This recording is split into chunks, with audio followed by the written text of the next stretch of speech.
Hello and welcome to Crack Academy. My name is Shashank Roy और Indian Express के explain series से हम एक आर्टिकल लेके आए हैं। ये आर्टिकल क्या कहता है? When Jinnah asked Sam Manekshaw to join Pak army. ये इस समय सैम मानेकशॉ हमारे जो फर्स्ट फील्ड मार्शल के बारे में हम बात क्यों कर रहे हैं?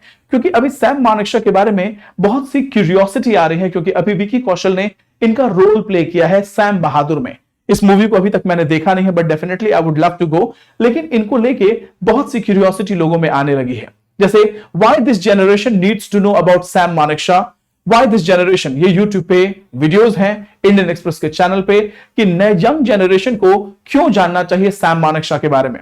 सैम बहादुर मानेकशॉ की अगर हम बात बोलें तो he was the field martial Sam Manekshaw, जिनका जन्म हुआ था 1914 में और बिफोर रिटायरिंग इन 1973, यानी बांग्लादेश लिबरेशन वॉर में इनकी बहुत अहम भूमिका रही थी। और इस चीज को हमें समझने की जरूरत है। इसी से रिलेटेड एक मूवी आई है Pippa. I want you to watch that movie. अगर उस मूवी को देखेंगे तो आपको बांग्लादेश लिबरेशन वॉर के टाइम में जो जो चैलेंजेस थे वो सब समझ में आएंगे, और इनका रोल समझ में आएगा। यस, सैम बहादुर 1973 में रिटायर होते हैं, फर्स्ट इंडियन आर्मी ऑफिसर जिनको 5 स्टार रैंक दिया गया था फील्ड मार्शल का।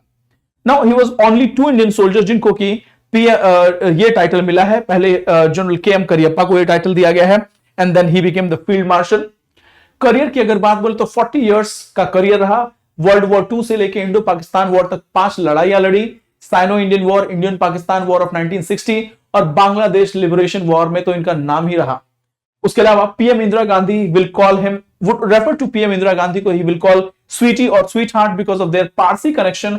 Her husband Firoz Gandhi was a Parsi, so there was a great camaraderie, great rapport between Prime Minister Indira Gandhi or Sam Manekshaw.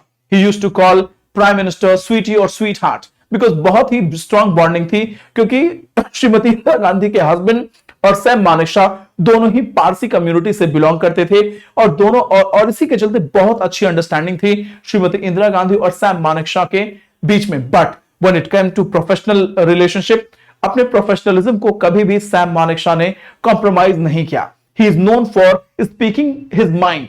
Sam Manekshaw को अपने upbeat upright behaviour के लिए जाना जाता है। He is a classic case of ethics, integrity and aptitude. Now notable awards देखिए, military cross award, Padma Bhushan, Padma Vibhushan, बहुत से अवार्ड दिए गए हैं। Now this is one image जो दिखाता है कि प्राइम मिनिस्टर इंदिरा गांधी और सैम मानेकशॉ के बीच की जो बॉन्डिंग है वो दिख रही है। नाउ अभी कुछ दिनों पहले ही मूवी आई है पिप्पा। हालांकि पिप्पा में सैम मानेकशॉ के बारे में बात नहीं किया गया है। This story is related to another major, I think Jaswant Singh, उनसे रिलेटेड स्टोरी है जिन्होंने बहुत बड़ा रोल प्ले किया टैंक रेजिमेंट में, 47 और 46 टैंक रेजिमेंट में। तो ये मूवी देखने लायक है, जहां पे पैटर्न टैंक्स के बारे में, एम्फीबियस पैटर्न टैंक्स के बारे में बात की गई है और इसमें बांग्लादेश वॉर के बारे में दिखाया गया। It's a good to know movie, अच्छी मूवी है। अब आगे चलते हैं। Sam Manekshaw was the key architect of 1971 win, but it was not his personal success.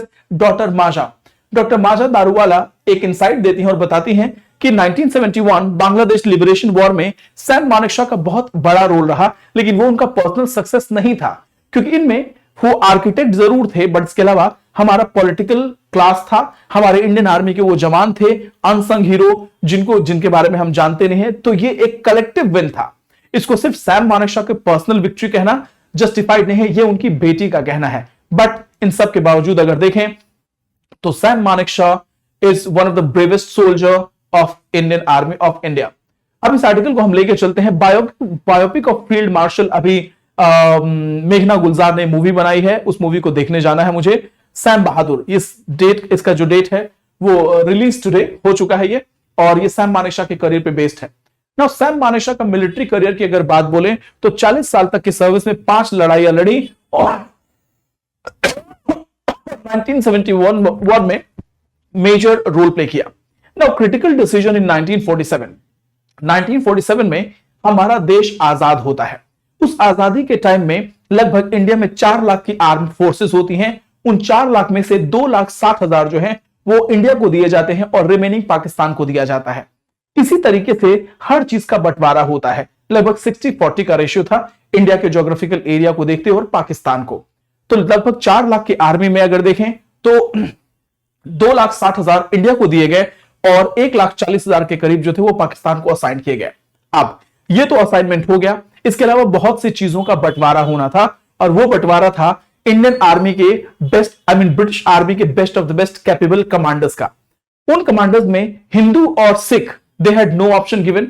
Hindu और सिख ऑफिसर्स को कोई ऑप्शन नहीं दिया गया था पाकिस्तान जाने का, उनको ऑप्शन ही नहीं था। बाकी ऑफिसर्स को जो अदर कम्युनिटीज थे उनको एक एप्लीकेशन फॉर्म में ऑप्शन दिया गया था कि वो पाकिस्तान के साथ जाना चाहते हैं या इंडिया के साथ जाना चाहते हैं। चूंकि Indian army was dominated mainly by Hindu and Sikh soldiers and commanders, तो इंडिया के पास एक वेटेज ये था, बेनिफिट ये था कि इंडिया के पास best of the best commanders थे, लेकिन पाकिस्तान के पास ऐसा नहीं हो रहा था।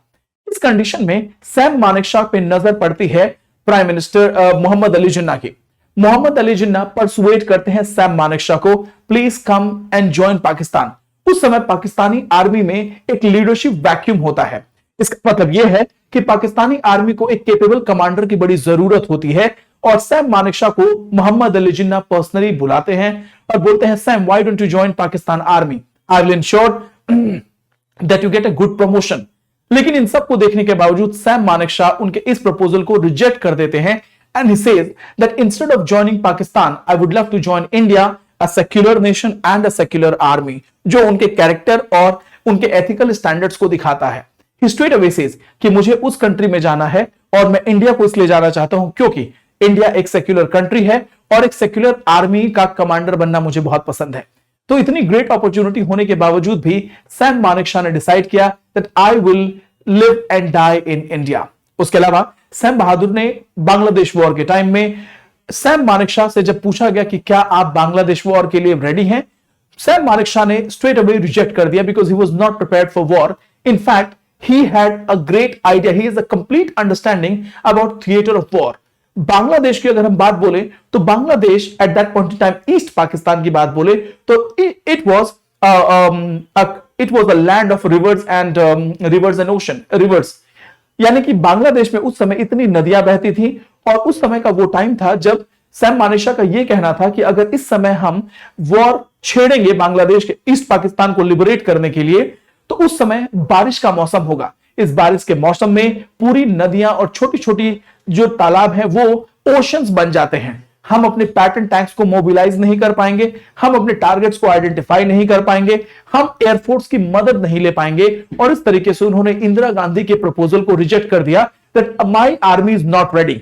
अगर आप चाहती हैं तो ये काम किसी और से करवा लीजिए, but this is my idea and मुझे ऐसा लगता है कि अगर इस समय हम बांग्लादेश लिबरेशन के लिए वॉर छेड़ते हैं तो it will be our complete defeat. उस समय इंडिया में लगभग 1 लाख बांग्लादेशी रिफ्यूजी एंटर कर चुके थे, जो बांग्लादेश पे इंडिया के इकोनॉमी पे बहुत बड़ा स्ट्रेन था। इस बात के बाद इंदिरा गांधी सैम मानेकशॉ से पूछती हैं कि Sam, kindly let me know when you are ready. और उसके बाद से सैम मानेकशॉ पूरा ब्लूप्रिंट तैयार करते हैं बांग्लादेश लिबरेशन वॉर का और उनका प्रिडिक्शन हमें आजादी तक उन्हें जीत तक लेके जाता है। एक बार किसी ने उन्हें बड़े प्यार से पूछा, Sam, do you regret your decision, आपने पाकिस्तान क्यों नहीं ज्वाइन किया? He said, if I would have joined Pakistan, India would have been defeated in this war। और ये उनका आंसर था। बहरहाल जो भी हो, सैम मानेकशॉ के बारे में आज हमारे जनरेशन को जानने की जरूरत है और इसीलिए मैंने ये कहानी आपको सुनाने की कोशिश करी है। उनका आजादी के बाद से वो 16th पंजाब रेजिमेंट में अलाइन होते हैं, फिर 5th गोरखा राइफल्स में भी वो थोड़े समय के लिए जाते हैं। 1947-48 में कश्मीर वॉर में वो आर्मी हेडक्वार्टर में मिलिट्री ऑपरेशन डायरेक्टरेट संभालते हैं। उसके अलावा ये सारी अचीवमेंट्स सैम मानेकशॉ की हैं। और प्लीज अगर आपको मूवी का देखने का टाइम मिले तो जरूर जाइए and please watch this movie. So this is it for today. हम फिर से मिलेंगे नए आर्टिकल के साथ, नए टॉपिक के साथ। तब तक के लिए thank you so much. God bless you all. जय हिंद, जय भारत। Thank you.